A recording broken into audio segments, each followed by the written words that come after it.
On a l'habitude, quand on entre dans certains grands musées, de voir des statues d'un blanc immaculé, et on croit souvent, à tort, que ces statues ont toujours été comme ça.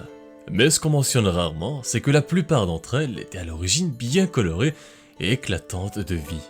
Grâce aux analyses scientifiques modernes et aux traces de pigments conservés dans les fissures de certaines statues, on sait aujourd'hui qu'elles étaient recouvertes de plusieurs couleurs, allant des rouges vifs aux bleus intenses en passant par des verts profonds et même des dorures. Mais attention, il faut savoir que les tentatives de reconstruction restent aujourd'hui approximatives parce que certaines couleurs disparaissent plus vite que d'autres.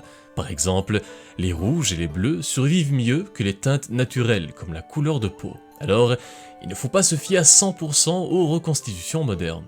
Et d'ailleurs, ce ne sont pas que les statues grecques qui étaient peintes. On pense par exemple que le grand sphinx de Gizeh en Égypte arborait autrefois de très belles couleurs, notamment un visage peint en rouge et peut-être même des traces de bleu et de jaune sur sa coiffe.